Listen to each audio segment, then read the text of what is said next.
Right, good afternoon everyone. Welcome to the Geological Society's fourth public lecture of 2019. I'm Florence Bullough, I'm Head of Policy and Engagement here at the Geological Society, and I just have a quick word for you about fire safety, which you'll have seen on the screen already, which is just that there are no planned alarms for this afternoon, so if we do hear one, please just make your way out of any exit, including the one we have just behind the stage here. So I'm pleased to introduce this afternoon our speaker, Dr. Joel Gill, who will be talking to us about disaster risk reduction and sustainable development.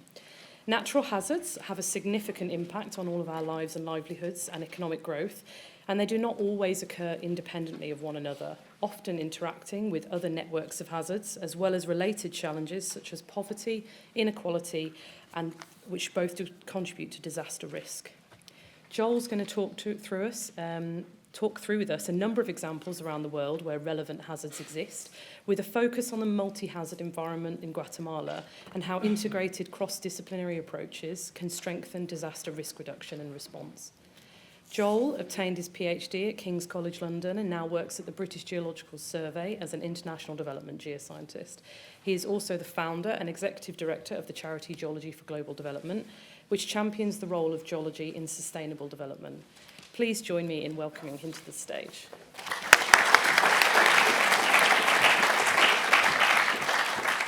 Hi, good afternoon. It's a great pleasure to be with you, and I'm really grateful to the Geological Society for giving me the opportunity to be here. Although based in Loughborough right now, I used to live in London, and it was a treat for me coming in the middle of my PhD to one of these afternoon public lectures. I think there were the Shell public lectures then to hear, and one of them I remember hearing, I think it was Kathy Cashman, a professor at Bristol, talking about Guatemala, and then that inspired me to go and do some field work in Guatemala. So who knows which of you will next be heading out to Guatemala to do some field work after today. To briefly introduce myself, I'm a geologist by background. I've been studying geology since I was at school. I was one of the few people lucky enough to do GCSE and then A-level geology, and then went on to study at university. And about 10 years ago, I had the opportunity to go out to Tanzania after I'd finished my degree to work on a water program there. And for me, that was a really life-changing opportunity to see how geoscience can help support sustainable development challenges, but how in order for my earth and environmental science expertise to have real impact, I need to understand more about people, about their priorities, their values, their behavior, and bring that together in order to go from science to impact. So after that experience in Tanzania, I pursued an interdisciplinary PhD at King's College here in London, focused on natural hazards and disaster risk reduction. And I'll reflect a little bit on that work as I go through the talk. But another thing I did when I came back from that time in Tanzania was to set up a charity, Geology for Global Development, a UK-based charity connecting geoscience to sustainable development, mobilising and equipping geoscientists to have a greater voice in work aiming to help strengthen sustainable development. So as a charity, we do a range of activities. We have a conference here every year, kindly hosted by the Society, focused on geoscience and the Sustainable Development Goals, which I'll talk about again later. We do some high-level advocacy-related work. So here I joined with a number of other early career scientists and engineers at the United Nations in New York to advocate for the importance of earth and environmental science in helping to tackle global challenges, and also practical programs, so working with the Geological Society, University College London, and a number of universities and organisations in India helped to do some work related to hazards education in schools. We've been doing fundraising for programs in Guatemala, so a range of different activities. A couple of years ago, I started work at the British Geological Survey in their international development team. So there I work on a range of programs aiming to ensure that good understanding of international development goes alongside our good understanding of science with the range of programs that we work on. And it's really integrating this set of experiences that is going to shape my talk today, reflecting on disaster risk reduction, but also how that links to sustainable development. I'm going to give a bit of a brief introduction to the dynamics of disasters and why there's no such thing as a natural disaster. Then talking a little bit about global development trends and how some of our understanding of society and how society is changing influences our understanding of how disaster risk may increase or decrease over time. And then to bring this into the setting of my research, looking at multi-hazard landscapes in Guatemala. But a real key theme is integrated thinking, is thinking across disciplines, improving dialogue with other disciplines in order for geoscience to help strengthen our response to some of these global challenges, such as disasters.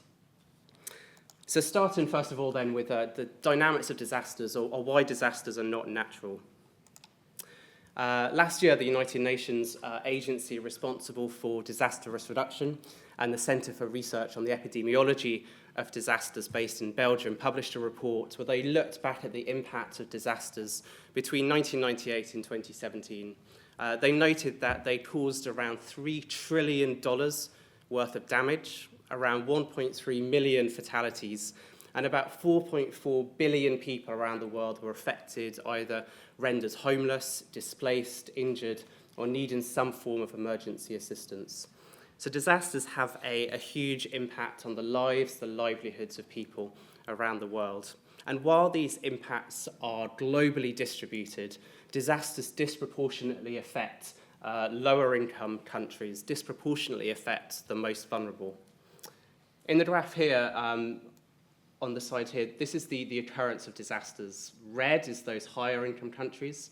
Orange is upper middle income countries. Light green is lower middle income countries. And dark green is the least developed low income countries. And what we see when we move to deaths, affected economic losses, is that the number of deaths is disproportionately felt by the low income and the lower middle income countries.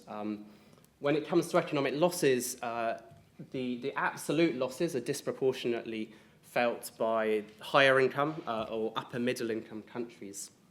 But actually, when we think of this in terms of the relative impact on society, the economic losses are have a disproportionately high impact in lower income countries. So if you have no access to insurance, no access to social security, no ability to set aside resources, if you're just about managing to cope, then a disaster that wipes out $500 worth of equipment, farming equipment that you need for your livelihoods will have a significant impact on your life, potentially threatening the food security of your entire household. So disasters disproportionately affect the poor, disproportionately affect lower income countries, both in terms of absolute numbers of deaths, but also the relative impact of economic losses also. So what causes disasters to occur? This is equation, the equation that I'll show in the talk today, but you'll see it many, many times. You'll become very familiar with it in terms of what causes disaster risk or the impacts of a disaster. And there are three terms here. So the first is hazard. We're in the Geological Society, so let's start with the thing that perhaps we're most familiar with in this setting. So this could be anything from an earthquake, a tsunami, a landslide, a volcanic eruption, a flood or a drought, something that causes a negative impact in terms of loss of life, injury, loss of livelihoods, damage to property, economic damage, mental health challenges, a range of different things. It notes here in the UN definition that hazards can be single, sequential, or combined in their origin and effect. So let me give you an example of what that means. This is an example from Guatemala, and often we talk about the Guatemala earthquake of 1976. And there was a large earthquake, magnitude 7.5, that had significant impact on the country.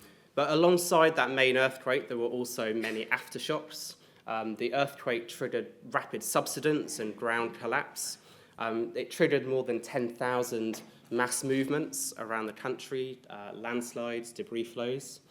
Some of those mass movements blocked rivers and triggered flooding. And then when those landslide dams breached, further flooding was triggered downstream. So we can see that although we call this the Guatemala earthquake of 1976, actually it was a situation where there were multiple hazards occurring either one after another sequentially or simultaneously. And we'll talk a little bit more about that multi-hazard perspective later on in the talk. But just to emphasize that when we're thinking about hazard, it's not necessarily straightforward in terms of this is our one hazard and then we have another independent hazard.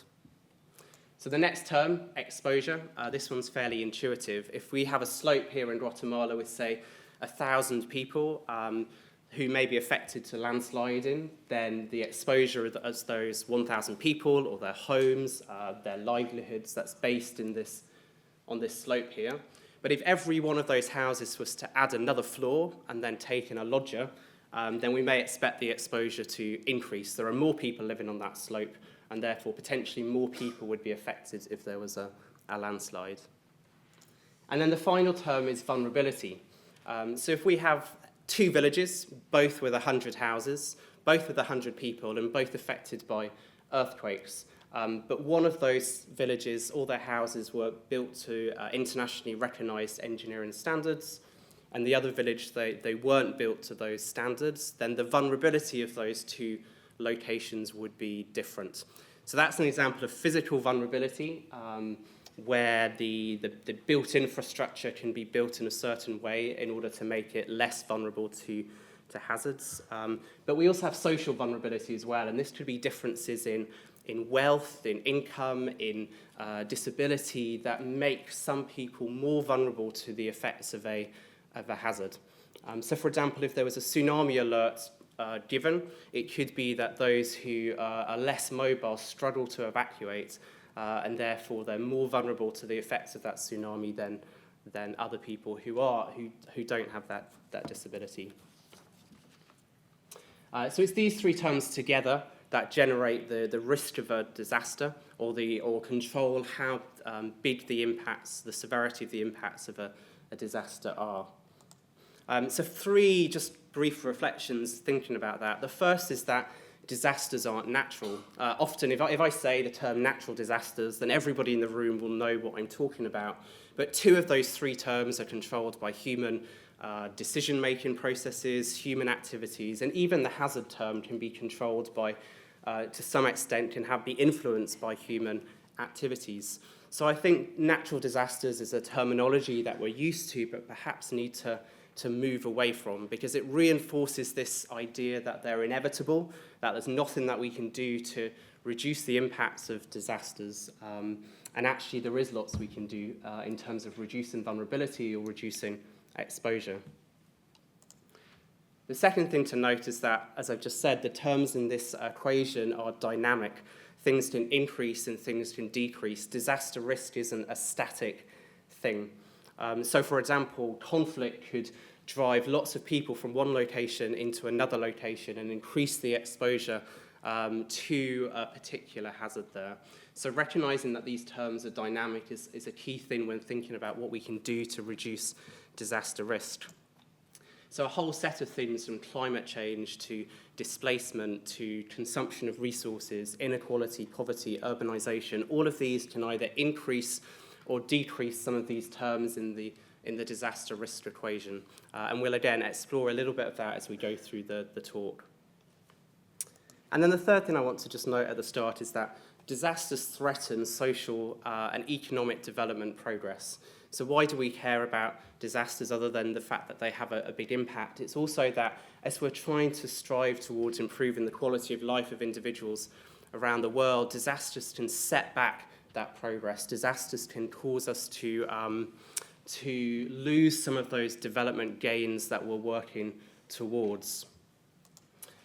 So I show you this schematic representation where on the axis here we have quality of life, and this could be the built infrastructure, it could be the well-being of the population, it could be economic growth.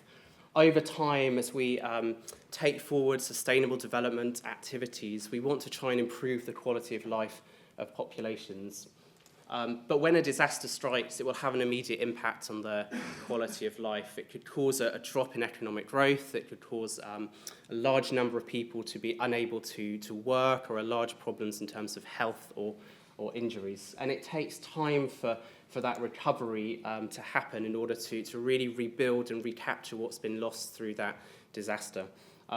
Many places that are affected by one disaster are actually affected by many disasters over time because that's where the hazards are concentrated. So we can find that actually multiple hazards hit, and we lose the work that we've done to try and kind of improve the quality of people's lives there. You can see this in the Haiti earthquake. So this is GDP over time, and you can see a drop in GDP during the 2010 earthquake, and the time that it then took for that to recover there.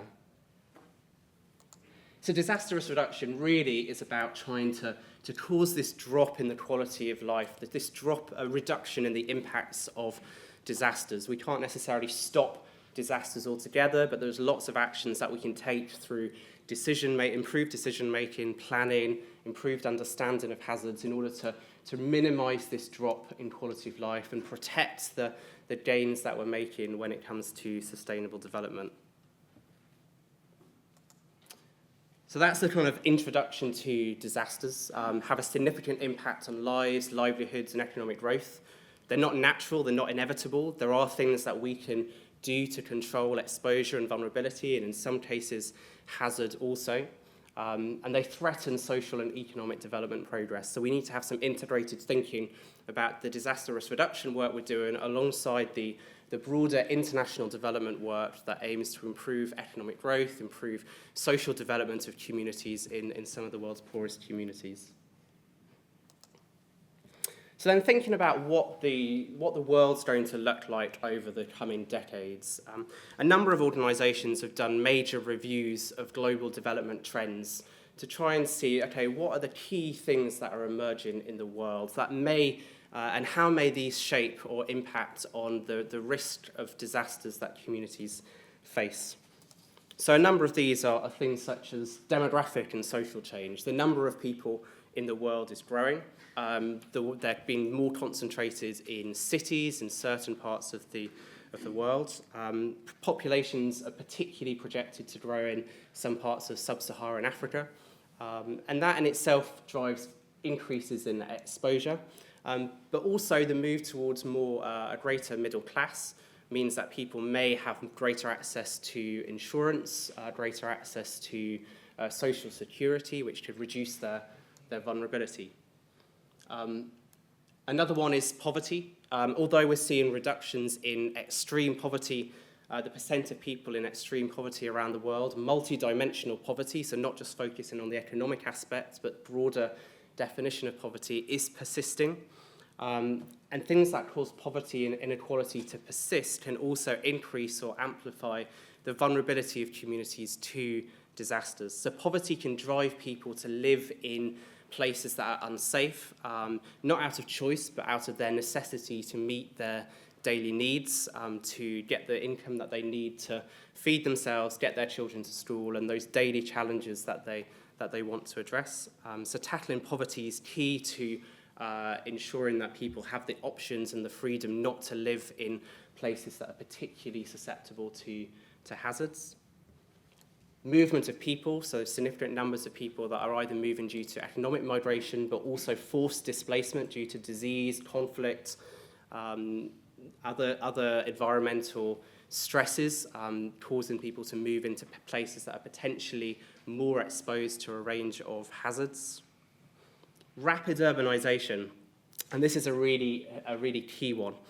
Growing cities can drive increases in exposure.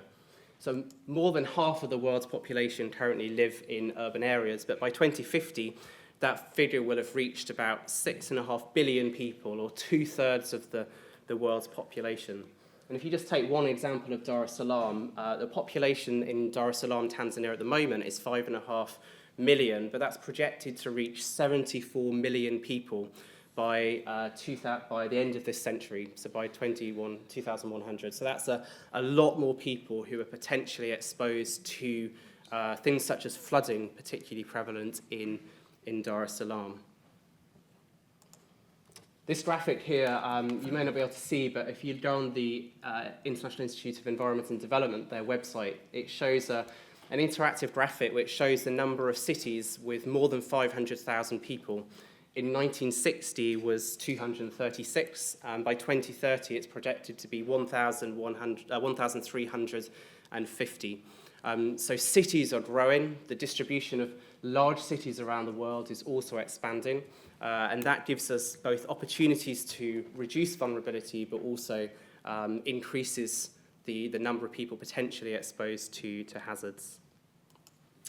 And then finally, another key development trend is around the environment, environmental stress, climate change, and increased use of natural resources.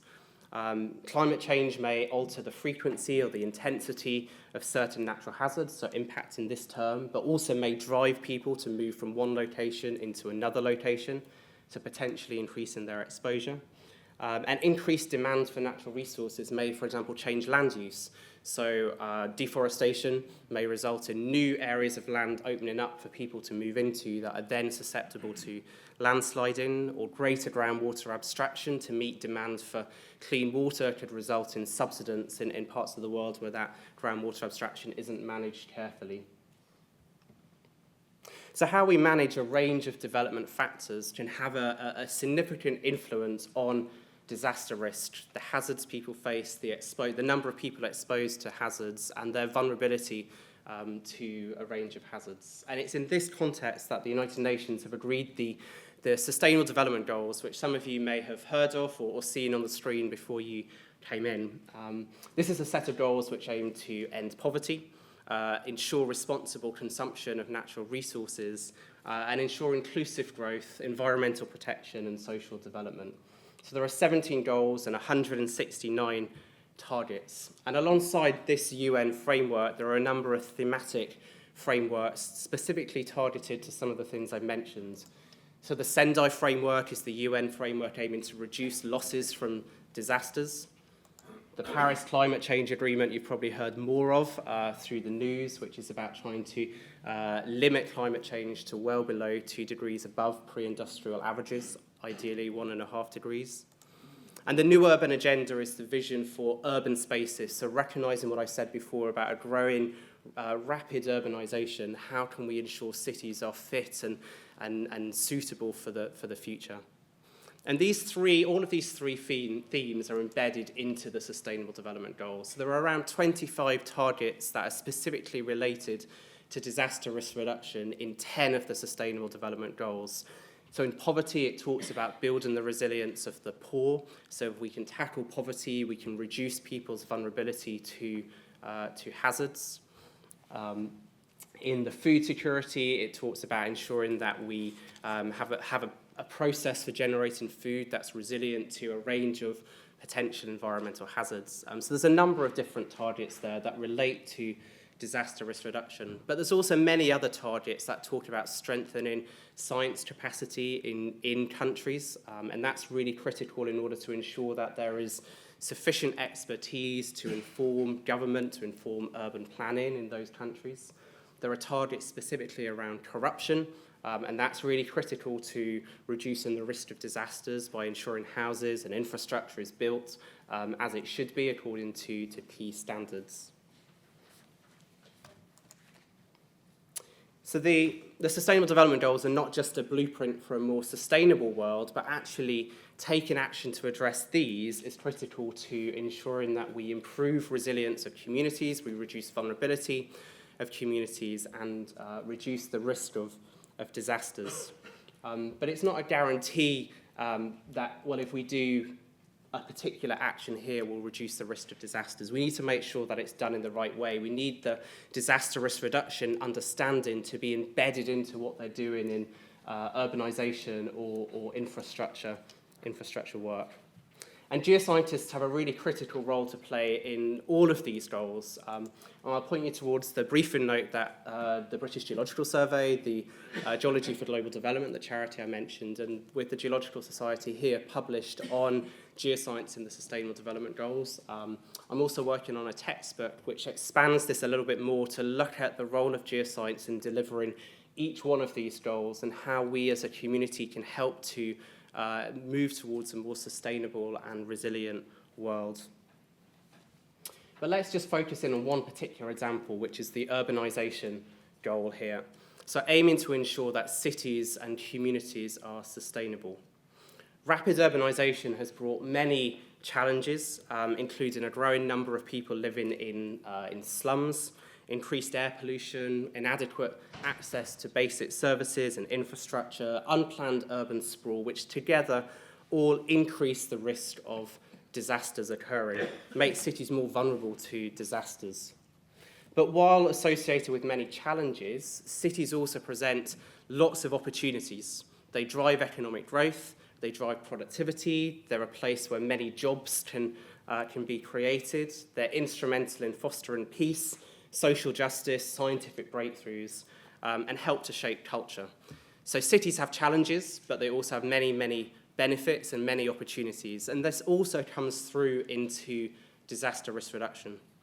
So some of the work that the British Geological Survey are doing as part of their official development assistance programme, Geoscience for Sustainable Futures, is about trying to embed our understanding of the subsurface into urban planning, building stronger relationships between geological surveys in countries such as Vietnam and Malaysia with those departments responsible for urban planning to really ensure that the planning for the future of that city is done in a holistic way which takes into account the subsurface and interactions between the surface and the subsurface. So some of those projects within this kind of work program think about trying to better understand the subsurface. Some of it's about trying to build those relationships. Some of it's about trying to build capacity to manage all the data that we get when we start to look at the subsurface. And in Amravati in India, this is a new city. So lots of people are going to end up moving into this city. So this is an opportunity to shape what this city looks like before people start to live there. And actually, this is a really interesting thing for us. So around 60% of the area that's expected to be urban by 2030 has yet to be built. So this gives us a really exciting opportunity actually to, through an interdisciplinary engagement, through geoscientists collaborating with engineers, collaborating with urban planners, and social scientists, this gives us an opportunity to start planning risk out of cities and to reduce the risk of those people living in tomorrow's cities. And this is the focus of one project that I'm involved in that's just getting started now, funded by UK government's Global Challenges Research Fund, looking at the cities of tomorrow, cities in Istanbul, Kathmandu, Nairobi, Quito, cities expected to grow, and thinking about how we catalyse a transition from responding to disasters to preparing for disasters, and how we think about the future of those urban spaces and how we embed our understanding of hazards and disaster risk into that planning in order to reduce the risk going forward into the future. Another way in which geoscientists contribute to sustainable urban development and help reduce the risk of disasters is actually by advocating for the importance of geoscience. So when I was at the UN, one of the conversations they were having was talking around sustainable cities and what the science is that we need to do to ensure that we have sustainable cities that are resilient to disasters, where the vulnerability to disasters has been reduced. And all of the conversation focused on the surface upwards. And I was the only geoscientist in the room pretty much that managed to get one sentence into one intervention that talked about the importance of the subsurface. And actually, I think it's a really critical thing for geoscientists who want to engage in society to be in places that we wouldn't traditionally be in. You can go to a geoscience conference and get thousands of geoscientists, but if you go to a sustainability conference, there aren't necessarily many geoscientists in the room, and I think that's a challenge for us as a broader community to think about where we take our understanding of science and how we ensure that's accessible to a broader range of people. And then education, actually increasing the understanding of hazards. So another project through the charity that I was involved in, as I mentioned at the start, was going to Ladakh in northern India, working with the local university there to do some outreach with schools and with school teachers to think about how they can embed an understanding of hazard dynamics and disaster dynamics into what they're teaching schools. So Leh has a relatively small population compared to some of the cities that I've talked about, 27,500 people. But it has tourists of around 77,000 people coming every year, and that tourism is growing and growing and growing, largely from a domestic audience in India. So lots of those who are in the stalls in Leh now are going to be those who are the decision makers, the urban planners, the council leaders in the future. So we went with the university and worked alongside teachers in a number of schools in the region to think about the fact that, first of all, hazards don't result in disasters, but hazards is one component. You've also got the exposure and the vulnerability. Disasters are something we can do something about. They're not just inevitable. But then to also reflect on key aspects of landslide dynamics and what could be done to reduce the risk of landslides in the region there. Sharing resources with the district education authority so that it could be replicated with other schools. So there's a range of research we can do. There's a range of direct engagement with other disciplines to try and ensure geoscience is accessible to those who are planning urban areas.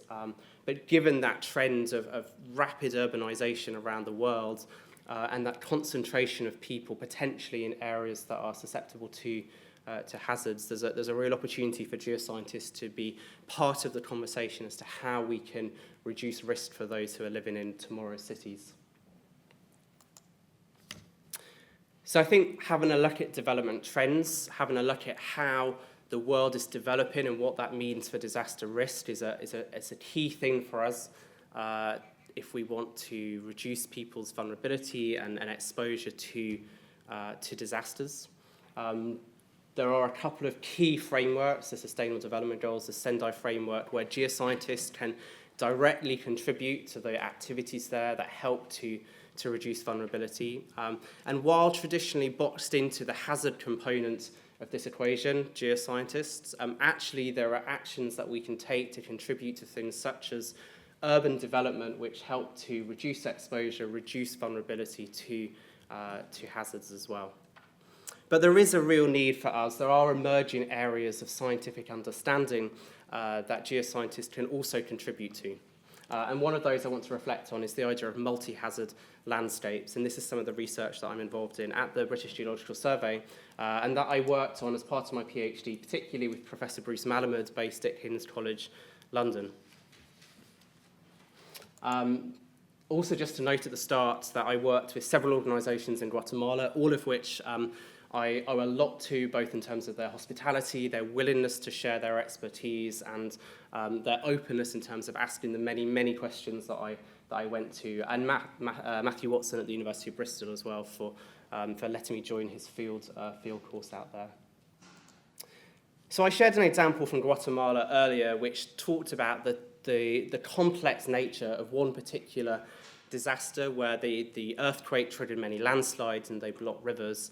And far from being an unusual exception, actually many hazards behave in this way. So here's just a list of some examples from 1792 through to 1991, which show one hazard triggering another hazard.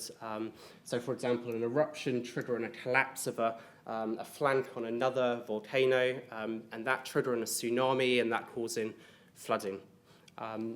And there's a set of examples here, and some of the reading that you have on your list give many more examples of these kind of complex hazard interactions or hazard relationships. So in this context, the UN framework that I talked about, the Sendai Framework, has said that disaster risk reduction needs to be multi-hazard in its approach for it to be efficient and effective.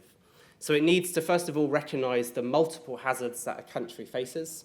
So Guatemala, in terms of hazards, you name it, it has it. Volcanic eruptions, earthquakes, tsunamis, landslides, floods, droughts, tropical storms, subsidence, wildfires, a really broad range of natural hazards, all impacting one spatial area. But also need to recognise that these hazards don't occur independently. Often they can occur simultaneously or in a cascade where one hazard triggers another hazard. And this multi-hazard approach needs to recognise the range of hazards and the interactions that might exist between these hazards. So I've already mentioned types of hazard interaction. It could be that one hazard triggers another to occur, so an earthquake triggers a landslide. It could be that one hazard increases or changes the likelihood or magnitude of a hazard in the future. So a wildfire won't necessarily trigger a landslide, but could increase the probability of a landslide by removing the vegetation. So when a rainstorm comes, the landslide's much more likely to occur. We also have compound hazards, where hazards that are independent may coincide spatially, temporally, so the impacts are much greater than if they'd occurred independently. If they'd occurred at a separate time. So let me give you a couple of examples again from Guatemala. In 2010, volcano Pacaya erupted. In itself, this would have been a significant event, but 2 days later, Tropical Storm Agatha came. So there was a significant amount of ash that was deposited over Guatemala City, the capital of Guatemala. That was then, a lot of water was then added to that. It became much denser, much heavier, and the risk then was much more significant for buildings to collapse. The ash blocked drainage systems, which meant that when the rain came, there was more flooding than there would have been otherwise. And there was also a key incident of ground subsidence, where a big type of sinkhole opened up. It wasn't traditionally a sinkhole, but it's often referred to in the literature as a sinkhole, where the drainage system was blocked, and then the water then resulted in that collapse. That was a big-scale example, but think on a more annual basis of another example. This is Santillito, one of the volcanoes in Guatemala. It erupts very regularly. So large amounts of tephra are being produced, ash and pyroclastic material being produced from this. When the rainy season comes, this is often mobilized as a lahar, as a volcanic mudflow. That enters the drainage system, causes lots of erosion, so more materials added, and then can result in flooding further away from the volcano. And this is one of those sequences of hazards interactions that can occur on an almost annual basis in Guatemala. So we've got a range of different examples that demonstrate the interactions between different natural hazards in Guatemala. So why does this matter? Why is it important? Well, first of all, vulnerability can increase between successive hazards.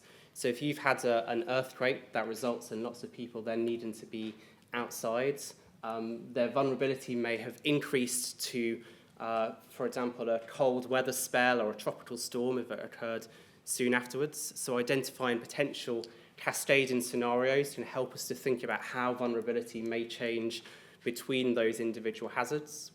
It can help us to improve planning, where people go and what emergency services are needed.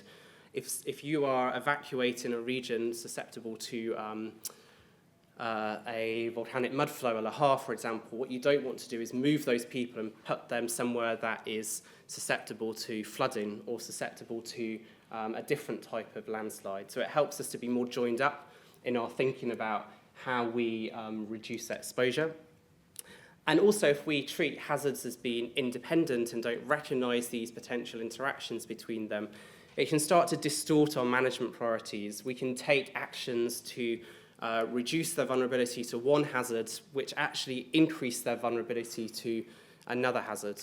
Or we can have 10 different teams all working on a separate single hazard going into a community to do an education and preparedness program around flooding or around landslides or around earthquakes. And the community can rapidly be overwhelmed by 10 different groups telling them to do 10 different things that may conflict with each other. So we need to have a more holistic overview of the hazard landscape and the kind of actions that people can take to reduce their risk to that broader set of hazards. So the work that we did was to, first of all, develop some global frameworks for hazard interactions. So looking at what potential triggering relationships particularly could occur in terms of developing almost a global database. And that's the first bit of work I'll show you.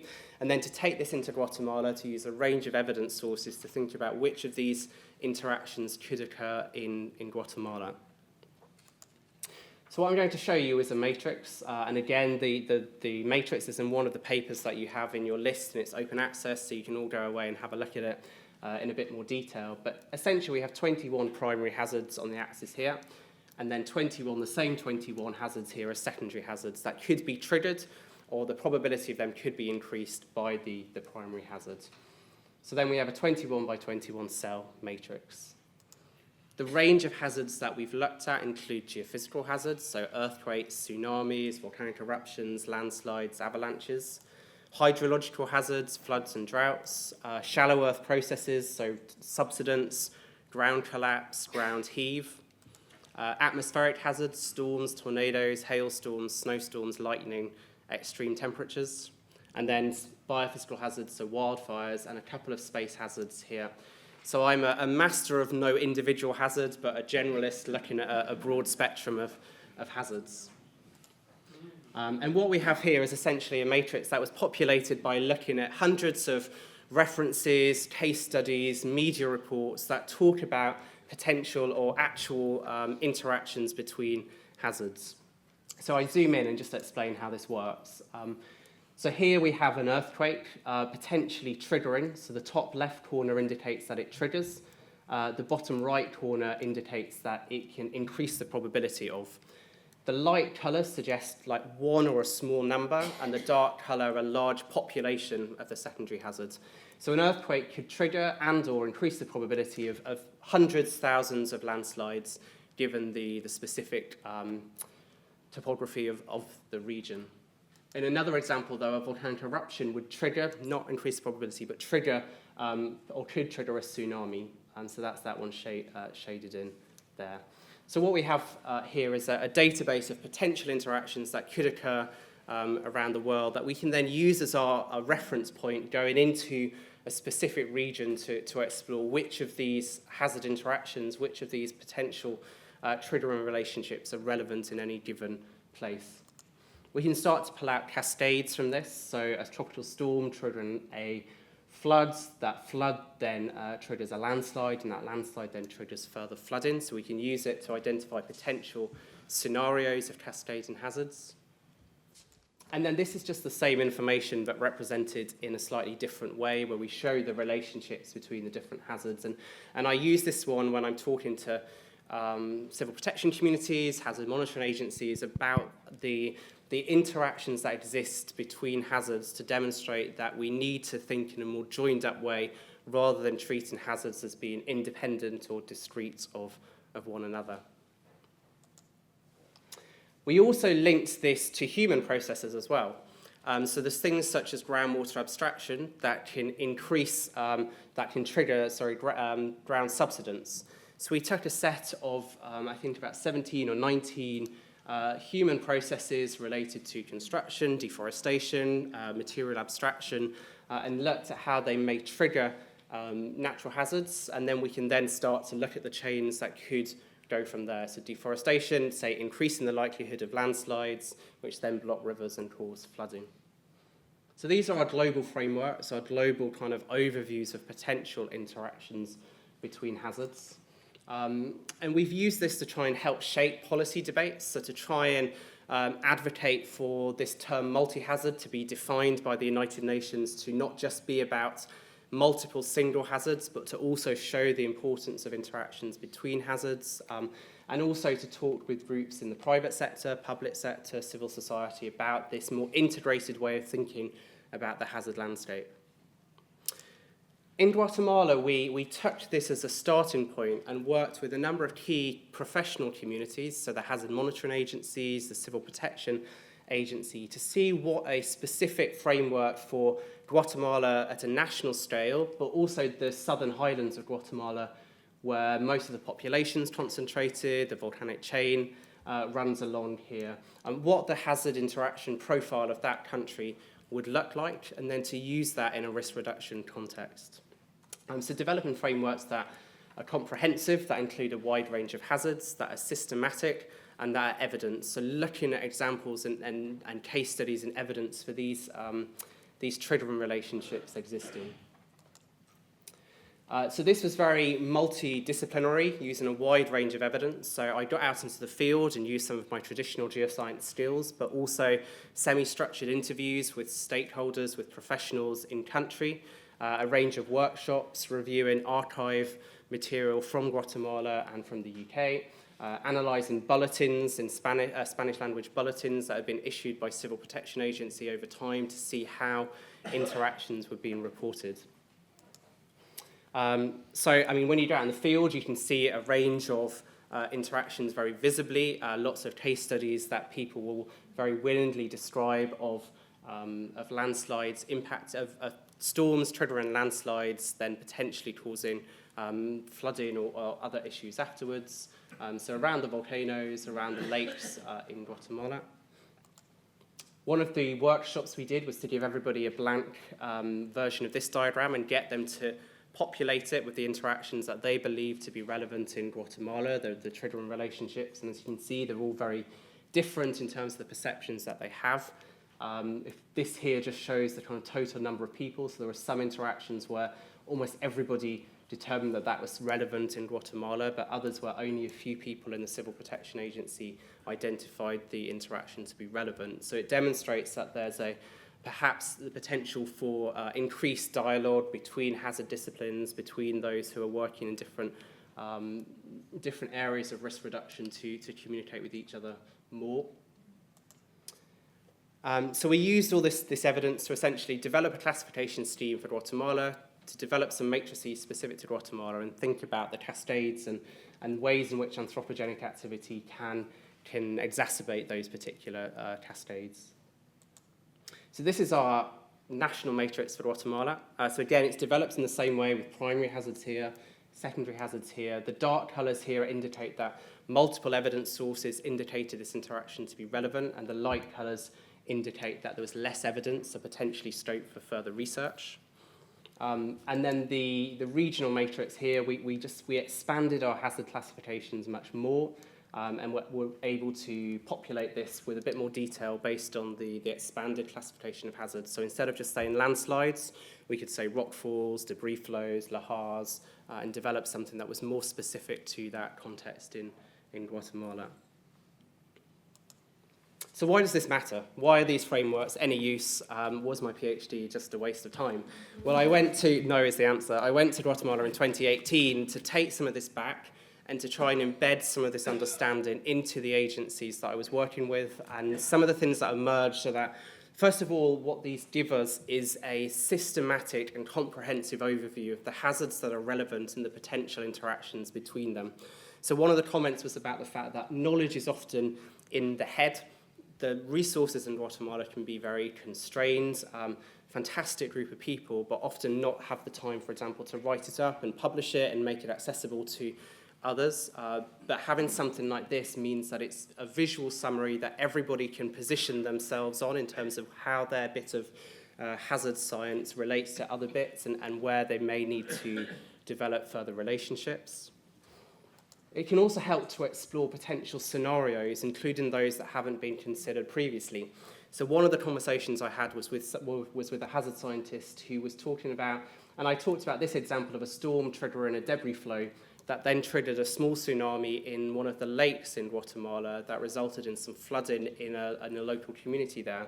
And the response initially was that we don't have that scenario here in Guatemala, but we could look back at the matrix, we could go to the evidence that was documented that particular scenario, and we could talk about that. And then in the end, that resulted in a perception or a behavior change that actually this is a relevant scenario. There are people potentially exposed to a disaster situation that we hadn't thought about before, so now that's on their radar as something that they need to think about. So it can be used as a tool for exploring potential scenarios. And then which links to the exposure aspect in terms of who's exposed to potential disasters. But then also it's a key thing for facilitating dialogue across organisations, across departments, across hazard disciplines. So the matrices in themselves are a tool, but it was also the process of developing them, the process of distressing them can bring together those who are working on earthquakes in one department, volcanic eruptions in another department, engineering in another department, to have a look at that. So this was a meeting facilitated by the British ambassador to Guatemala with the heads of key agencies, a range of different hazard disciplines to reflect on risk reduction in that Guatemalan context, but to be thinking about the multi-hazard nature of the landscape and the way in which we need to think about decisions, not just within our hazard silos, but in terms of that broader risk reduction agenda. So many locations, not just Guatemala, are affected by multiple hazards, and often these hazards aren't independent, but there are relationships that exist between these hazards. And understanding these relationships can help to inform the decisions that we make around reducing exposure, where we move people to if we need to evacuate people, making sure that they're not then more vulnerable to other hazards, more exposed and vulnerable to other hazards, and therefore help to improve disaster risk reduction. So then just to summarise the three kind of parts of the talk that I've introduced today, I think the first is just to emphasise that disasters aren't natural, they're not inevitable. There are things that we can do to reduce the impacts and the risk of disasters by improving our understanding of hazards, by thinking in a more holistic way about the hazard landscape of a region, but also by reducing exposure and vulnerability. But we need to embed disaster risk reduction into sustainable development activities. We need to, when it comes to things such as key infrastructure, when it comes to things like urban development, we need to have disaster risk reduction at the forefront of our minds so that we can make sure that that development is secure for the people who are living there tomorrow. Our decisions today can influence the risks that others face tomorrow. And an integrated approach, not just in terms of hazard vulnerability and exposure, but also within that hazard domain, thinking across hazards is critical if we're going to strengthen preparedness and reduce disaster impacts. I've noted some further reading on the slides, but I know that it's in your handouts as well, some key papers that we've published there and some key websites. And yeah, I'll leave my concluding points up there with Twitter and open up to any questions. Thank you.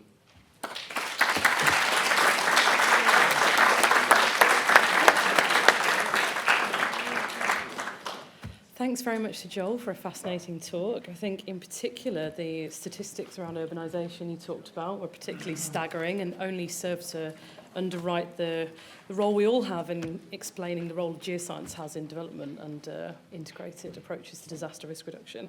So we have a few minutes now for questions. I'd like it if you could wait until the mics arrive, because we are recording this talk, to ask the question. David over here's got a mic.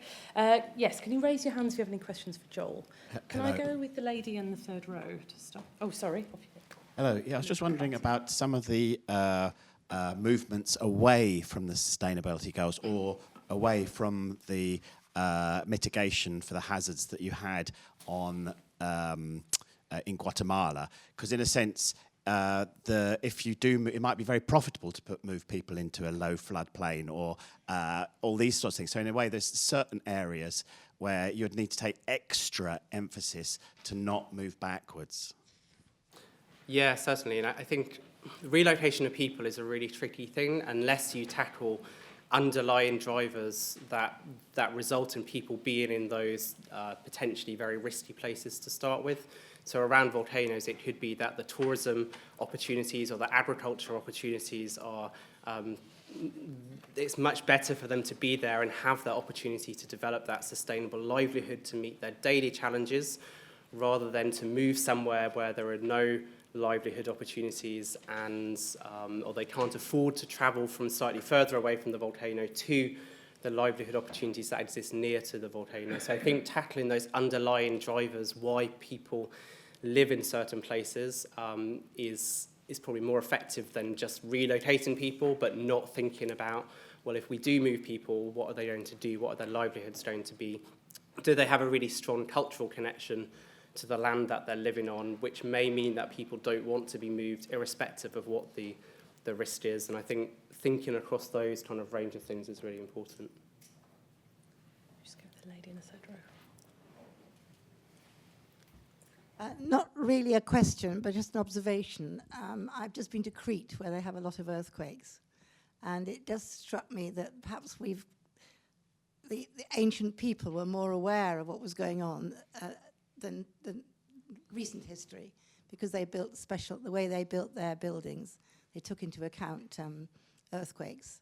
And it does seem that we're almost rediscovering what ancient people did in the past. Yeah, I think there's huge amounts that I as a geoscientist can learn from historians and also from indigenous knowledge. So there's lots of communities where stories are passed, the oral histories are passed, and people can have a really strong understanding of the historical situation around hazards and how people have lived alongside those hazards. And I think as a geoscientist, it's very tempting to dive straight into the science literature, but actually I think we need to be challenged to go beyond our discipline and to talk to historians, to talk to anthropologists, to talk to those who are collating those those oral histories and interpret it and build our understanding based on those.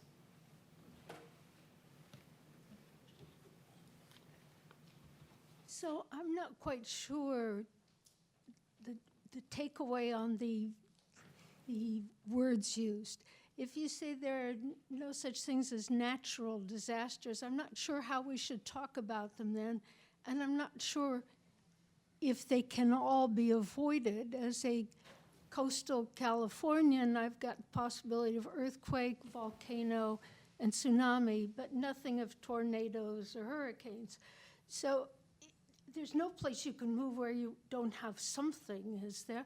And how shall we talk about them if not as natural disasters to distinguish from terrorism or burning of Notre Dame or something like that?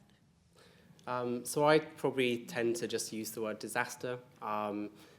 Sometimes I guess you could say sort of disasters that are triggered by a natural hazard. But I think, I tend to use the word disaster, and primarily because I think I don't want to perpetuate this idea that they are inevitable by talking about natural disasters. I think there are things that we can do, not necessarily to stop and eliminate the hazard side, but there are things that we can do to reduce exposure. There are things that we can do to reduce vulnerability. And if terminology helps to encourage decision-making that does that decision-making that reduces vulnerability or exposure, then I guess that's why I would try and kind of use it in that particular context.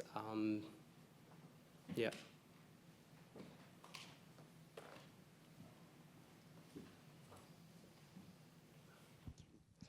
I find this whole development so exciting and so important, but I'm left with a question. Do you feel that after the first hazard, with your scientific knowledge, you have 100% ability to predict the next ones that are going to follow, or are you secretly aware of a certain amount of guesswork going on? So with the matrix that I showed you, one of the we did a second matrix that's in the same kind of scientific publication where we said, okay, if we have the location, timing, and magnitude of that primary hazard, how well can we understand the location, timing, and magnitude of the secondary hazard? And in some cases, there are tools, there are models that we can use to give us an understanding. In other cases, there are big gaps in our knowledge. So I think it's hazard pairing specific. I think it's very location specific. And I think sometimes we can have a good understanding about, for example, with earthquakes and landslides, we can have an understanding about the spatial distribution of the population of, say, 1,000 landslides as a whole, but not about any one individual landslide within that population. But I think having an understanding of those potential scenarios can help us to understand how a situation may evolve over time, the kinds of resources that we need to use, but also, so for example, some of the scenarios in Guatemala that involve, say, flooding further away from the volcano, actually it's building understanding that when communities away from the volcano hear about the fact that there are lahars being generated at the site of the volcano that they can't see, that still might have an impact on their communities further downstream due to that knock-on effect of the lahars, volcanic mudflows triggering flooding. So it's that awareness raising as well. I think the gentleman just behind, yeah. Thank you very much. So I should probably preface my question by saying I'm a PhD student investigating geotechnical sustainability. So what you talk about in terms of holistic approaches and engaging stakeholders I found really good, really interesting. Firstly, do you think there's the potential for more collaboration going forwards with the SDGs around planetary boundaries, etc.? And then secondly, some of the risk reduction with some of these hazards, do you think that risks burden shifting, whether that's to economic sustainability or social sustainability in the surrounding area? So in terms of the continued engagement with sustainable development and the sustainable development goals, I think as a geoscientist working both for a civil society organisation and for the British Geological Survey, so a public sector organisation, we definitely see the SDGs and as a core part of what we're doing in terms of helping to develop research, develop innovation, develop training that helps to achieve those. I'm passionate about getting more geoscientists actively engaged in activities to help deliver the SDGs, to understand their role in terms of delivering the SDGs, but also to work with other disciplines doing that. So opportunities such as, well, first of all, awareness raising about what the SDGs are and how geoscience fits in is something that I'm proactively involved in, but also getting geoscientists into key meetings such as at the UN where they're talking about the science priorities and letting them kind of share how their geoscience actually can help to achieve that. Lots to do. I think lots of geoscientists probably haven't heard of the SDGs, and lots of, even more people perhaps doing sustainable development don't get how earth science fits into sustainable development. You're sorry, you have to repeat your second question. So it was about burden shifting. So when you're trying to mitigate some of these risks, whether, I think the lady before over there touched upon sort of whether you're affecting their social sustainability, the costs associated with the risk reduction as well, how that fits into the kind of sustainable development section. Yeah, I'm not sure. I don't really have anything to reflect on, other than I think real joined-up thinking is essential, and I think from my perspective, I haven't really touched on that. But I do think that we can get siloed very quickly into this is what I'm going to do to reduce risk to this particular hazard.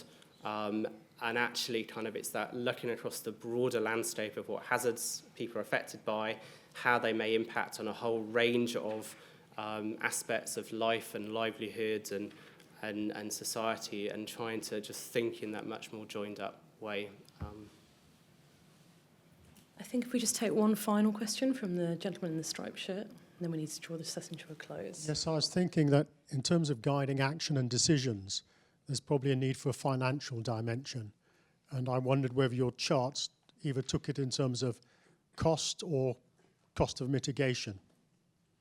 So I haven't looked at that, but I think, I mean, obviously to drive decision making, having some kind of cost in terms of what it would cost to do certain things is really useful. One of the things that we have explored in terms of looking at our scenarios is, are there ways in which by looking at those scenarios you can take actions at the start of a hazard chain that would then prevent some of the other hazards from emerging, and use that to kind of drive your decision making. But we haven't done it in a quantitative way. It's been more kind of informal conversations that we've had with key stakeholders. Thanks, Joel. Right, so on that, we need to draw this session to a close because Joel's got to do this all again at 6 o'clock. Just to let you know, our next public lecture is on the 30th of May with Tim Elliott from the University of Bristol, and he's going to be talking about recipes for making the earth. And just on the themes of this talk, you can find the joint briefing note that Joel mentioned between us, the survey, and the GFGD on geology and the UN Sustainable Development Goals just outside on the reception desk. And with that, please join me in thanking Joel one last time.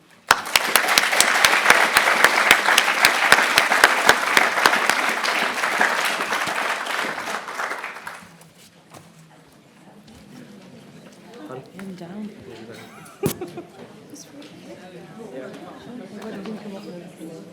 I don't know if you're worried about that. I think it doesn't. It's reading the audience. It's trying to